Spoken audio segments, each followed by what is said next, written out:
Bismillahirrahmanirrahim. Assalamualaikum warahmatullahi wabarakatuh. Perkenalkan, nama saya Tasya Nurul Azizah dengan nomor NIM 1908102020 dari kelas 4C jurusan Pendidikan Bahasa Arab Fakultas Ilmu Tarbiyah dan Keguruan IAIN Syekh Nurjati Cirebon. Nah, di sini saya akan menjelaskan materi tentang teknik pembelajaran mufrodat. Nah, di mana materi kali ini dibagi ke dalam 6 pembahasan. Di antaranya yang pertama yaitu ada hakikat pembelajaran mufrodat, yang kedua ada tujuan pembelajaran mufrodat, yang ketiga ada indikator penguasaan kosakata atau mufrodat, yang keempat media pembelajaran mufrodat, yang kelima ada teknik pembelajaran mufrodat, dan yang terakhir yaitu evaluasi pembelajaran kosakata atau mufrodat bahasa Arab.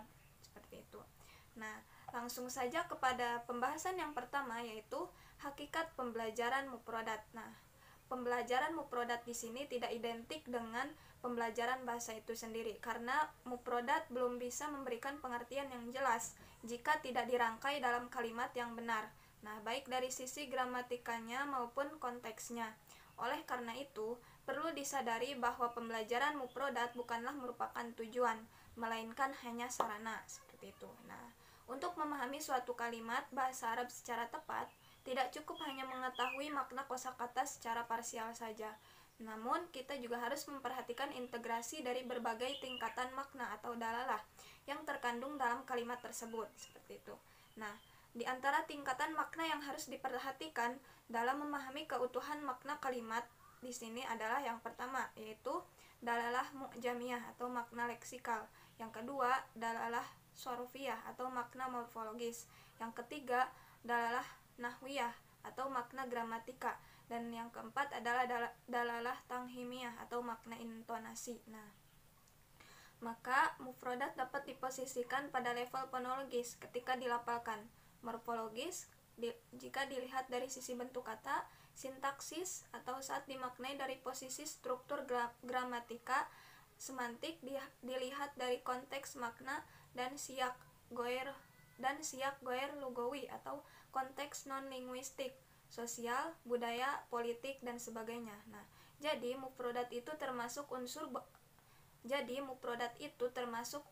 bahasa yang penting dan tidak boleh dipandang sebelah mata dalam proses pembelajaran bahasa Arab, seperti itu. Nah, selanjutnya pembahasan yang kedua yaitu mengenai tujuan pembelajaran mufrodat. Nah, mengingat bahwa mufrodat merupakan unsur penting dalam bahasa Arab, maka tujuan pembelajaran mufrodat juga harus diorientasikan kepada fungsionalisasi bahasa Arab itu sendiri sebagai media untuk memahami dan berkomunikasi. Nah, di sini.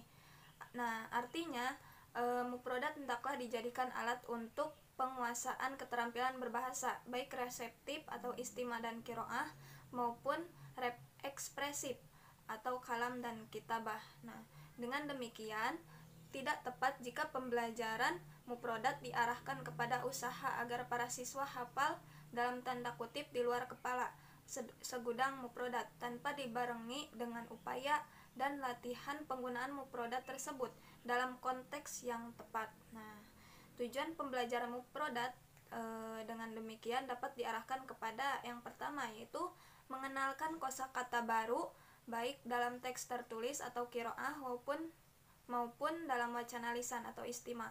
Nah, yang kedua yaitu melatih siswa untuk melafalkan mufrodat dengan baik dan benar. Yang ketiga yaitu memberikan makna mufrodat dengan cara yang tepat, baik makna leksikal maupun makna gramatika yang sesuai dengan konteksnya. Nah, yang keempat yaitu melatih siswa untuk menggunakan kosakata tersebut dalam kalimat sempurna dan kontekstual. Nah, untuk yang selanjutnya yaitu pembahasan mengenai indikator penguasaan mufrodat. Nah, indikator penguasaan mufrodat dalam konteks pembelajaran bahasa Arab bukan terletak pada seberapa banyak mufrodat yang dapat dihafal di luar kepala, melainkan terletak pada kemampuannya untuk menggunakan mufrodat atau kosakata secara tepat, baik dalam memahami teks tulis dan wacana lisan maupun dalam berekspresi atau lisan dan tulisan, seperti itu. Nah, untuk yang selanjutnya yaitu pembahasan mengenai media pembelajaran mufrodat. Nah, dalam mengajarkan kosakata pada siswa. Adapun media yang bisa digunakan dalam membelajarkan kosakata, yang pertama yaitu ada miniatur benda asli, miniatur buah-buahan, dan lain-lain. Nah, dengan menghadirkan miniatur tersebut, guru dengan mudah tinggal mengucapkan, menunjuk, dan menjelaskan masing-masing kosakata yang hendak diajarkan. Nah, yang kedua yaitu ada foto dan gambar.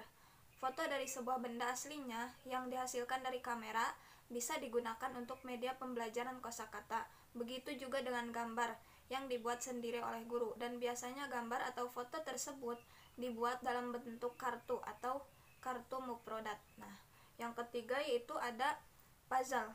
Nah, model puzzle dapat menjadi sebuah media menarik untuk menghafal muprodat. Nah, karena di dalamnya terdapat unsur bermain dengan menyusun sesuatu. Nah, sehingga ini dapat dijadikan sebagai salah satu media yang dapat menghindarkan peserta didik dari kejenuhan dalam belajar, seperti itu. Nah, untuk yang selanjutnya yaitu pembahasan mengenai teknik pembelajaran muprodat. Nah, di sini ada beberapa cara yang bisa digunakan untuk menyajikan makna muprodat. Nah, Al-Khuli misalnya menyebutkan bahwa ada di antara teknik yang bisa digunakan untuk menyajikan makna kosakata. Nah, yang pertama yaitu menyertakan benda atau barang yang dimaksud. Nah, strategi ini biasanya digunakan untuk menjelaskan makna kosakata yang sekiranya bendanya itu ada dalam kelas atau benda-benda lain yang bisa dibawa ke kelas. Nah, contohnya itu kata-kata kursiyun, babun, waladun, mu'alimun, mistorotun, kitabun, kolamun, hakibatun, dan lain sebagainya. Nah, selanjutnya yang kedua yaitu ada gambar. Nah, benda yang tidak bisa atau tidak mungkin dibawa ke kelas untuk menjelaskan maknanya bisa melalui gambar. Nah, baik berupa gambar bergerak maupun gambar permanen. Nah, contohnya jika kita ingin menjelaskan makna filun, nah kita tidak mungkin membawa benda itu ke kelas. Untuk menjelaskannya kita cukup membawa atau membuat gambarnya, seperti itu. Nah, teknik yang ketiga yaitu ada gerakan. Nah, ada beberapa kata, biasanya kata kerja yang penjelasannya lebih baik dengan gerakan, seperti kata masyian, ibtasam, duhaka, takalum, jalasa, wakofa, dan lain sebagainya. Nah, kata-kata seperti ini bisa dijelaskan dengan menggunakan gerakan tubuh. Nah, selanjutnya yang keempat yaitu konteks. Nah, di sini ada juga kata-kata yang penjelasannya memerlukan konteks atau dibuat dalam kalimat sempurna, seperti syaja'a, sobur, soburun, karimun, halimun, dan karoma, dan sebagainya. Nah, yang kelima yaitu sinonim. Bisa juga menjelaskan makna kata dengan menyebutkan sinonimnya atau yang sama fungsi gramatikanya dengan syarat kata-kata itu sudah dikenal oleh siswa. Nah, menjelaskan makna kosakata dengan sinonim harus memperhatikan kesesuaian kata. Nah, jika kata baru yang dijelaskan itu berupa kata kerja, maka sinonim yang diberikan juga harus berupa kata kerja. Nah, begitu juga untuk kata benda dan huruf.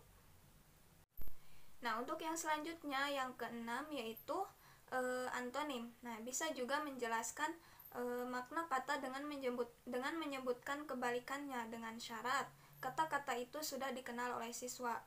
Umpamanya Harun baridun, karimun bakhilun, dan lain sebagainya. Nah, teknik yang ketujuh yaitu definisi. Nah, bisa juga menerangkan makna kosakata dengan menyebutkan definisinya.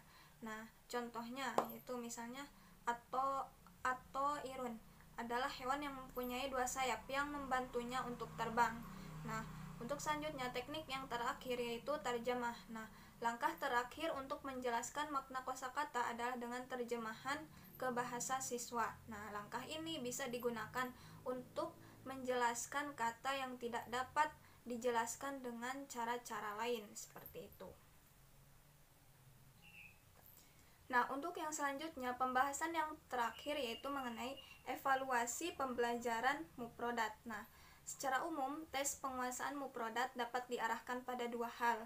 Yang pertama yaitu tes penguasaan muprodat yang bersifat pasif reseptif dan tes penguasaan muprodat yang bersifat aktif produktif. Nah, tes jenis pertama ini bertujuan untuk mengukur tingkat pemahaman siswa terhadap arti mufrodat tanpa disertai kemampuan untuk menggunakannya. Nah, sedangkan tes penguasaan mufrodat jenis kedua bertujuan untuk mengukur tingkat pemahaman dan penguasaan siswa terhadap mufrodat dalam arti mampu menggunakan mufrodat yang diteskan dalam kalimat yang tepat untuk mengekspresikan pikirannya. Nah, untuk memastikan penguasaan siswa terhadap kosakata secara pasif reseptif, kita dapat melihatnya dari indikator-indikator yang dikembangkan dari pertanyaan. Bagaimana kita tahu bahwa seseorang memahami makna suatu kata? Nah, sedangkan untuk memastikan penguasaan dan pemahaman siswa secara aktif produktif, indikatornya dapat dikembangkan dari pertanyaan, bagaimana kita tahu bahwa seseorang dapat menggunakan suatu kata sesuai dengan apa yang ingin diungkapkannya, seperti itu. Nah, sekian yang dapat saya sampaikan, kurang lebihnya mohon dimaafkan. Syukran kasiron, wabillahi taufiq wal hidayah. Wassalamualaikum warahmatullahi wabarakatuh.